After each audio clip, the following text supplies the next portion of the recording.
Elasticity of demand, percentage method. The concept elasticity of demand devises a technique to assign a numerical value to the responsiveness of a change in quantity demanded of a good to a given change in its price. One of the techniques is percentage method.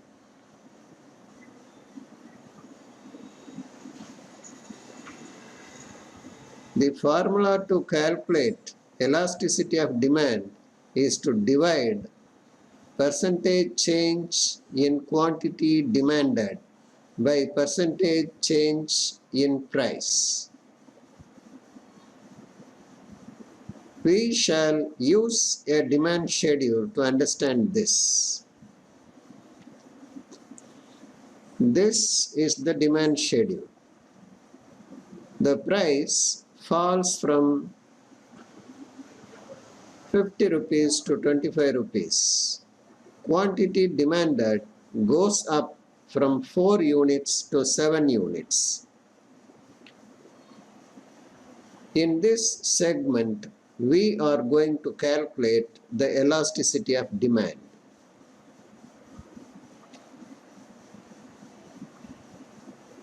The formula can symbolically be represented as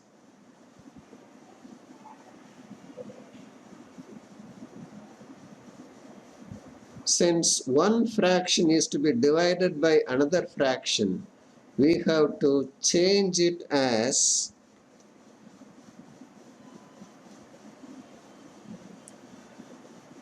100 and 100 get cancelled. Then the formula becomes, by rearranging the terms, we get delta Q by delta P into P1 by Q1. The subscript 1 in both P and Q stands to denote initial price or original price and initial quantity or original quantity. For our convenience, let us do away with the subscripts. Finally, the formula is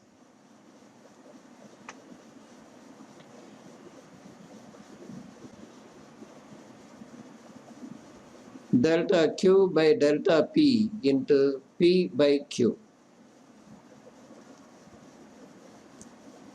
Having obtained the formula, we shall try to find the elasticity.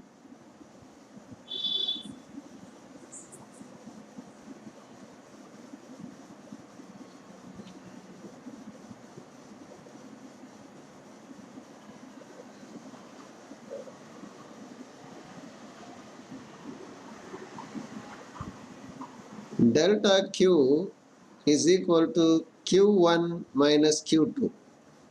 That is initial quantity minus new quantity.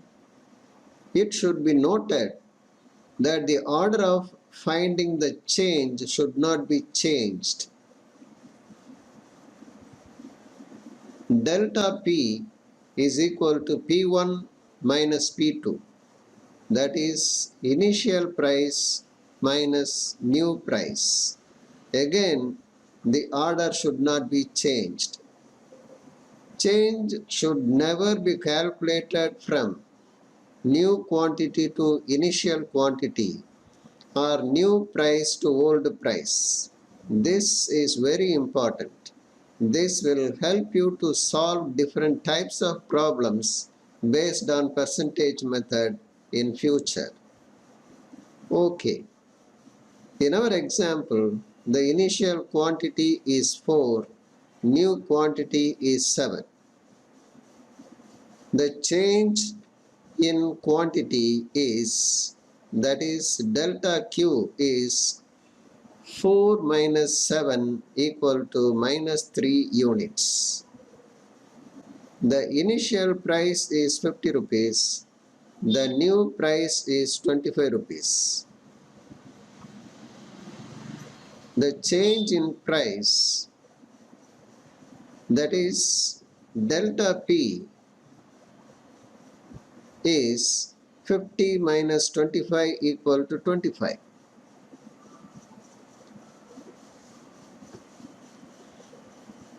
You know, in the formula, P stands for initial price rupees 50 and Q stands for initial quantity 4 units. Substitute these values in the formula.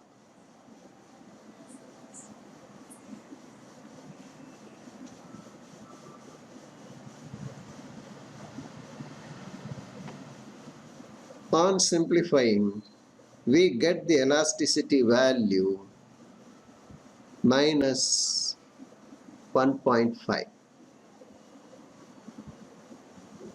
Normally, we take modulus for elasticity and ignore the sign. At last, we have elasticity is equal to 1.5.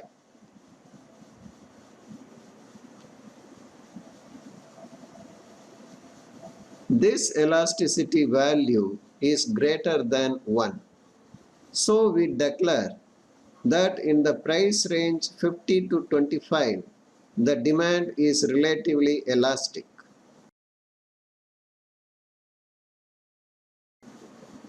Well, what is the logic behind comparing elasticity value with 1? It goes like this. When the quantity and the price changes by the same percentage, the resultant elasticity value will be 1. For example, assuming quantity changes by 20%, price also changes by 20%, then 20% divided by 20% gives elasticity value 1. This is called unitary elastic demand. We take this as a reference to identify the other types of elasticity. That is, whether demand is relatively elastic or relatively inelastic. In our example, the elasticity value is 1.5. This is greater than 1. Its interpretation is that the percentage change in quantity demanded is greater than percentage change in price. To make it clear, it can also be stated like this. If price changes by 100%, quantity changes by 150%. This is the logic in comparing elasticity value with 1.